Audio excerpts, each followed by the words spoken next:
سلام كما يتخونو كبرى تخاتاتلتي مدب هرب الزينام لما عنتون كم تلمود نعكم يخون يوم زبالنا يوم تكسات حبريتاتات حيزنا لكم متسينا لنا نمكتتالكم دما بخبر نعدم فلما كان دارستاتهم متم زيناتات نابخم كبل والدبح وحات ببرتا وقال سن موقاد عبحارة مريت ألنا زبلا أكالات أب سراويت تقراي أرمي سالانسان سلستن أزستي كفل سراويت موسين نبرن زخونو تقادلتي نابحارة مريت كمستتصنبرو بسبر إنا وزعو وغنيم يوم نزي قداء عملكتهم أب أرمي سالاسان سلستن أزازي كفل سراويت موسي زخونة تقادلاي أرقاوا باين أزازي كفل سراويت نبري زخونة تقادلاي جون هافتون زهابو مبرهالو نابخم كنبلو إنام كوميشن سبعة مسلات أفريقيا أب تقراي بسنكي تسنتتاو كيناس تفتصمت تحسد سبعة مسلات عملكتو نزغربا كسي أدميسو بزرزر كنرينا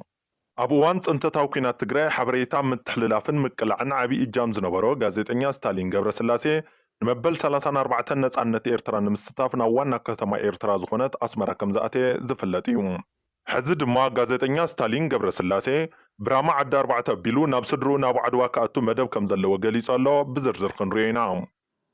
أمباسادر أمريكا بإثيوبيا إيرفين ماسينغا أبواناو زعباتات نمزتاين هلو كونتات تمزابلتن نمعزابن حزي ناب كتما شر اندا سلاسي آتيوم اللو بمكتل بريزيدنت جزياو ممحدار تقراي أماني لاسفا دما دموق أكبابلا تغير لوميوم نزوون بزرزر كنرينا كبرات تخطاتلت مدب هروت مسانا مستصانحو زياتمون كالوتن حبريتاتات اللونا نمكتتالكم دما داقيمنا بخبر نعدم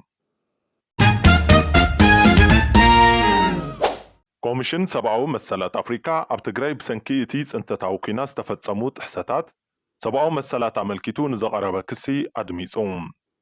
أب لعل تقراين تقارنز تفتسمو قفعتات فتحن تحتاتنتن نكرقاقز وساني سقمتو مخان دما سلستا هقراو تكالات حقي أو زوصو مقلتي حبيروم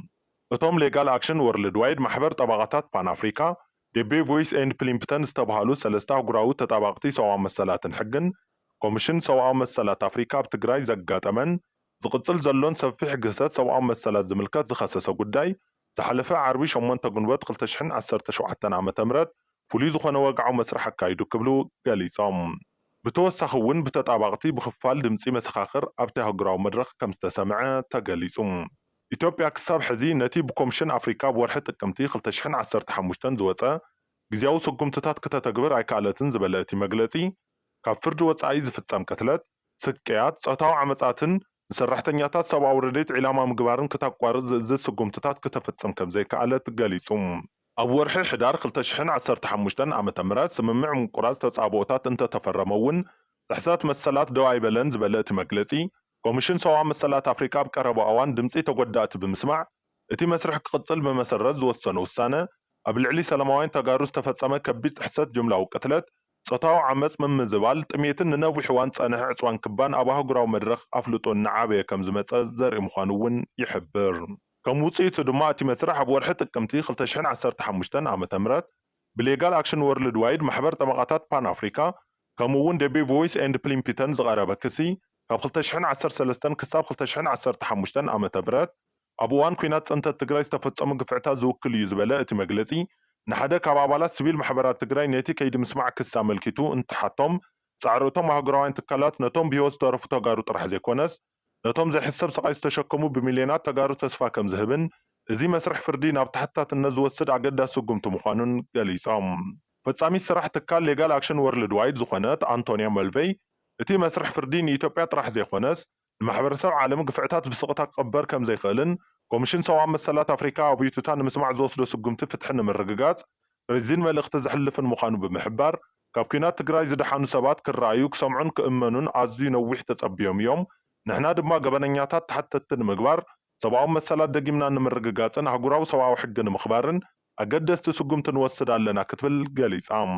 ዋና ኣካይድ ስራሕ ማሕበር ጠበቃታት ፓን ኣፍሪካ ዶናልድ ዲድያ ብወገኑ ኣብ ብዙሓት ከባቢታት ኢትዮጵያ ጎንፅታትን ግፍዕታትን ከም ዝተፈጸሙ ተዓዚብና ኢና ይኹን ዳእምበር እቲ ካብ 2013 ዓመተ ምህረት ጀሚሩ ኣብ ትግራይ ዝተፈጸመ ኣዝዩ ዘስካሕክሕ እዩ ነይሩ ክብል ገሊጹ ስለዝኾነ እዚ ኣበይቱታ ሰማዒ ድማ ብስርዓት ሰብኣዊ መሰላት ኣፍሪካ ነዞም ጎንፅታት ንምፍታሕን ንምእራምን መድረኽ ከምኡ እውን ቅድመ ኩነት ዘቕምጥ እዩ ክብል ገሊጹ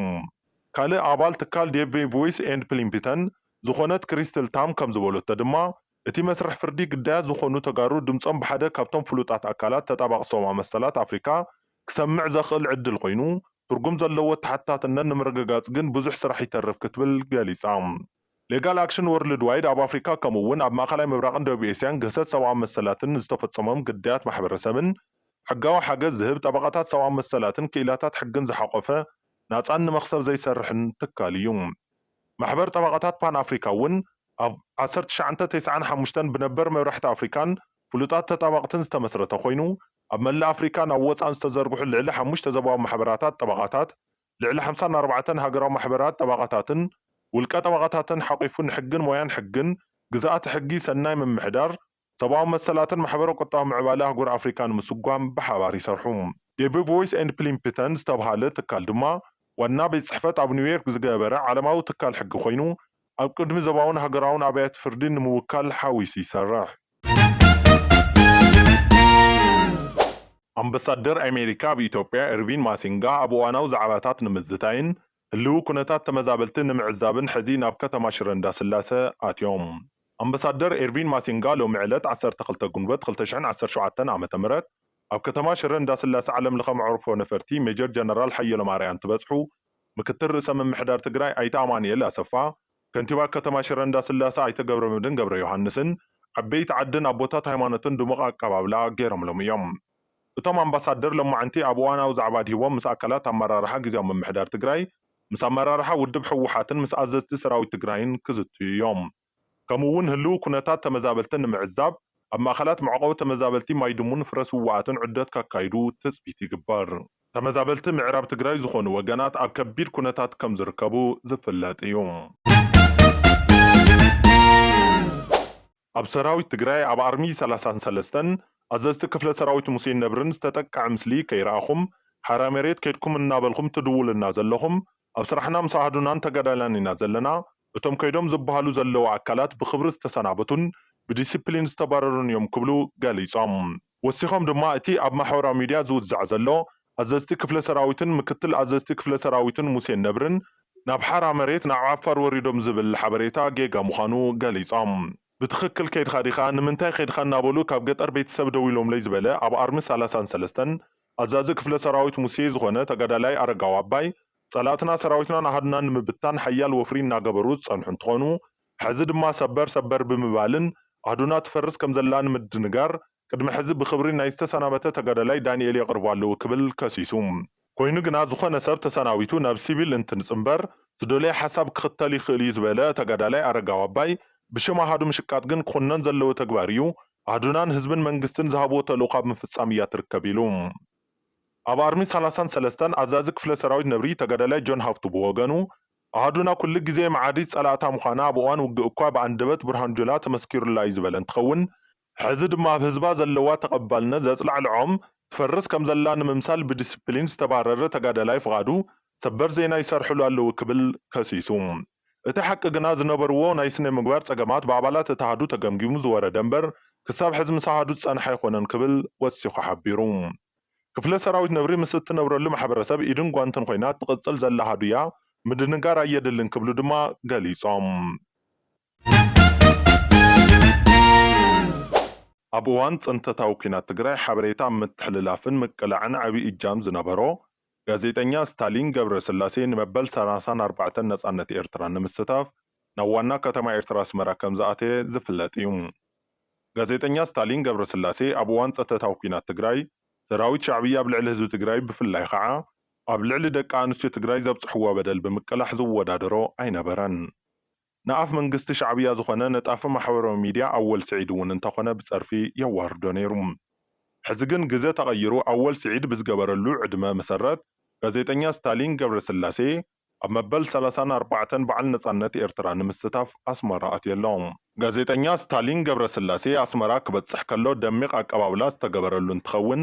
ኣብ ማሕበራዊ ሚድያ እውን መዘራረብ ብዛዕባ ኮይና ኣሎ ሕዚ ብዝበጽሐና ሓበሬታ መሰረት ጋዜጠኛ ስታሊን ገብረስላሴ ብራማ ዓዲ 4 ኣቢሉ ናብ ስድራ ቤቱ ዓድዋ ትግራይ ክመጽእ መደብ ከም ዘለዎ ይግለጽ ኣሎ ድሕሪ እዚ ዕላዊ ምዃኑ ድማ ጋዜጠኛ መድህን ገብረስላሴ እውን ድሕሪ እቲ ሓበሬታ ምርካባ ቃለ መሕተት ንኽትገብረሉ ንጋዜጠኛ ስታሊን ገብረስላሴ ዕድመ ኣቕሪባትሉ ኣላ ብዙሓት ደገፍቲ ፕሬዚደንት ነበር ግዚያዊ ምምሕዳር ትግራይ ጌታቸው ረዳ ዝኾኑ ነጠፍቲ ማሕበራዊ ሚድያ አንቃሕቲ እዚ ናይ ጽምዶ ስራሕ ብገንዘብ ዝምውሎን ናይ ድሕንነቶም ጉዳይ ዝውድአሎምን ሓውን ሓላፊት ቤት ጽሕፈት ሕወሓት ዝኾነት ወይዘሮ ፈትለወርቅ ገብረዝጊሄር ዝኾነ በዓል ሃፍቲ ዳዊት ገብረዝጊሄር ከም ዝኾነ ይኸሱም።